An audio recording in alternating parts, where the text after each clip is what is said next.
Hey, it's Karrington from Real Dudes Podcast, here to bring you another vlog-ish kind of thing. This new thing that we're trying out that seems to be doing all right. Enough for me to keep doing it, keep practicing it, keep, working on my camera skills, my editing skills, just skills in general, trying to get this YouTube thing up and going and making it a legit thing. So yeah, you're going to be seeing more videos, just in general, stuff like this. When we do our mini episodes or full episodes, you'll see more videos going up about that and just random stuff.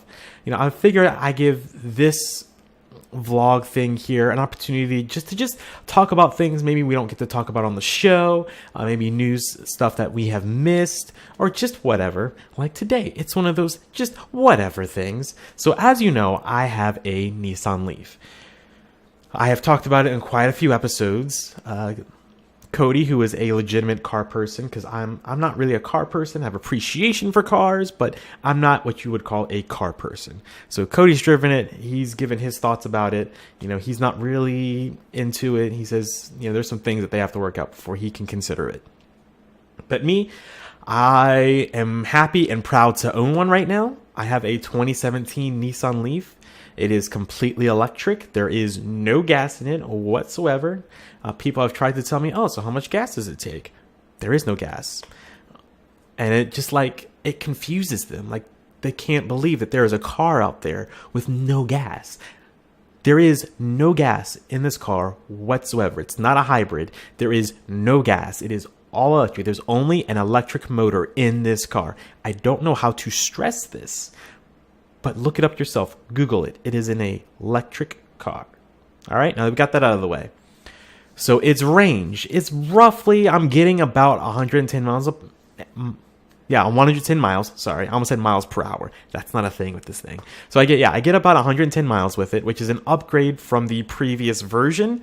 So the 2011 to 2015 Nissan Leafs, their range was like 80 something miles. And then the 2018 Leaf got another jump. Its range is like 150. And then the 2019 Leaf, rumors are it'll get another jump and it'll be like 250-ish in that area somewhere. So I did a ton of research before I got an electric vehicle. I mean a ton. So it is August now. I purchased the car in July. I have been looking into getting an electric car since like February or March, in that area somewhere. That's how much research I've been looking into getting a car. What kind of car? First, what kind of electric car I wanted, because there's quite a few electric cars out there. You've got Teslas, of course. You have the Nissan Leafs. You've got the Chevy Bolts. If you want a hybrid, there's the Chevy Volt. There's the plug-in hybrid. The new Toyota Prius is a plug-in hybrid now. You have the BMW i3. That's an electric and also has a hybrid. I think it has a hybrid. I don't remember. I didn't look in the BMWs too much. But I know the BMW i3 is electric, I believe. I think that's all the companies right now with an electric car off the top of my head. So when I was researching this, a lot of thought went into which make and model I was going to get. I knew Tesla was going to be not in my eyesight. I was not going to get a Tesla because of the price. I just can't afford it, which is okay with me. Even though the range in them is, it's between 250 and 350, depending on the kind of battery you get with them. Even looking at the Model 3s, there is no such thing as the 35,000 version base model yet.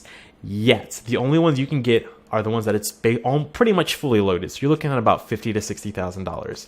I wasn't about that life because I can't afford it. So then I did a lot of research. What was the best bang for your buck? And the Nissan Leaf consistently hit number one in all the blogs I looked at, all the car blogs, car vlogs.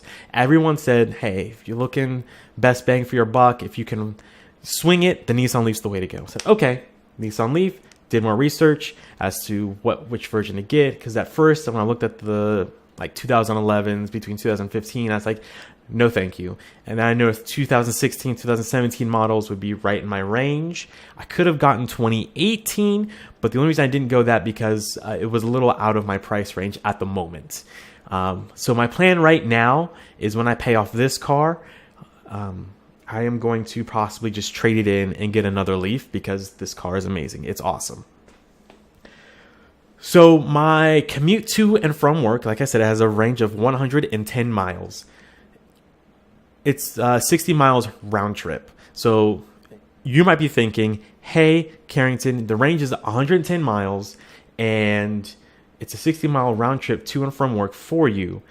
How do you charge it? So I just plug it into a charger or an outlet here in my apartment.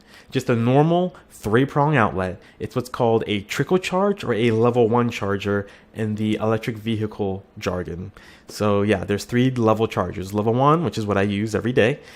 There's level 2, which pulls about 6 kilowatts per hour, if I remember right. I would have to get that kind of thing installed, get it cleared from my landlord to try and do that kind of thing. So I haven't got clearance to install one yet, so I'm not really looking into it right now. And then there's level 3 charges, which is impossible to get at home because those things pull a ton of power. You're talking fully charged in 30 minutes. Every time I go and use a supercharger, you're talking like 5 to 600 amps of power. That's a lot of power. So yeah, you're not going to get that installed at your home. There are quite a few superchargers the further south I go, because I live in Dayton. There is one supercharger in the entire city, and it's way north, and I'm not going there. But as I go south into Cincinnati, there are plenty of superchargers. It's not a big deal. So honestly, range anxiety is not a thing for me. You do a bit more planning. So when you get in your car, you'll see battery percentage and you'll see what's called the guessometer. Yes, it's called a guessometer. The computer is guessing based on how you're driving what your range is. So it'll say, like, right now my car is charging. I just drove it because I went out, came back home. When I got home, the ranger meter or the guessometer said 46 miles. So it's guessing I have about 46 miles before I go to 0%. Not a big deal. I can probably get more. I can probably get less. It just depends on how I drive and how I use the car.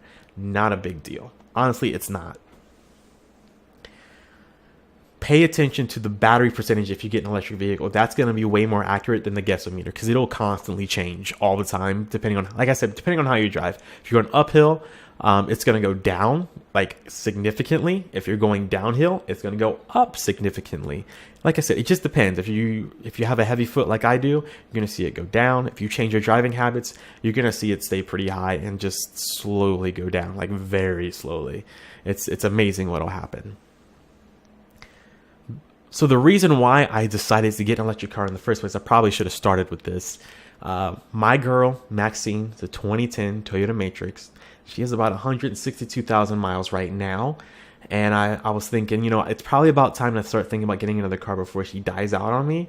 But, I want to keep her until she dies. So to solve that, so that way I'm not caught in some sort of pickle, so to speak, like in between cars. I'm just going to get a new car. And then when the Matrix dies, I'll have something. I can do whatever I want with the one that dies. Maybe get another gas car. I don't know. I haven't decided that far ahead yet. But I decided to go electric because I will commute to and from work with that car and not really spend much gas, which is fantastic. So all I'm really spending is an extra. See, in the month of July, I spent an extra $25, but I got it mid-July. So I'm expecting to spend maybe $40, $45, $50 extra on my electric bill, give or take, as opposed to $120 worth of gas that I spend every month because I travel quite a bit also. So I kept my gas-powered car, my Matrix, for when I take longer trips. Like this past weekend, I went to West Virginia. I drove my Matrix back and forth, and I only filled up once. It was basically my first time filling up since I got the Leaf, which was nice. Quite nice, I must say. So yeah, if you have any questions about owning an electric vehicle, I'm planning on making an actual vlog of showing off my Leaf, what it's like driving it, and all the stuff like that. I do plan on making a video about that, but right now I just want to get a lot of like the information out of the way and for you guys to just kind of digest. If you have any questions, comment below, and I will be more than happy to answer them for you. I did not get a Nissan Leaf to be quote green. That's not why I got a Leaf in the first place, and that's not what I'm looking to do. I was just looking to get a new car, something new, and something to just drive around town and commute to and from work, honestly. And that's basically, she gets the job done, honestly. With a 110-mile range, trust me, she gets the job done perfectly. I just don't understand why people are so against electric vehicles. Now, there are some that in my position that like to travel. So I could see that the hesitance being there and the network not being quite there yet. And that's understandable. But honestly, after having it for about a week, range anxiety really went away from me. It's not something I worry about. It's gotten to the point, now I don't even drive with eco mode on, because eco mode, you get a lot of resistance on the gas pedal to save energy, so that way it reserves the battery. Probably the past week, I don't even drive in eco mode anymore, honestly, because I use about the same amount of energy no matter what I do after some testing. So I even drove on the highway today, which is something I don't normally do because it takes up more power, more energy. Honestly, I don't know why I ever worried. I really don't. I'm going to be honest with you guys. There's nothing to worry about with those things. As long as you can make the commute, there's nothing to worry about with them. But like I said, if you have any questions or comments, just comment below. I'll be more than happy to answer them for you. Like I said, I am planning on making a legit video about this so you can see everything I see as far as the dashboard's concerned, the information that it's given me, showing off the car itself and all this other stuff. I'll be more than happy to show it. I'm planning on making a video soon, so watch out for that. So hit that subscribe button and turn on that bell notification so that way when I do post it, you'll get a notification live.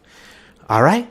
Don't forget to like, subscribe, hit up our website, www.realdudespodcast.com, to catch all our latest episodes on all your favorite podcasting platforms such as iTunes, Google Podcasts, Spotify, all that stuff. It's up on the website. Hit that subscribe button over there too so you can listen to us too and on your way home from work. You know how we do. And don't forget to support our Patreon at patreon.com/realdudespod. Link below. As always, have a rad day.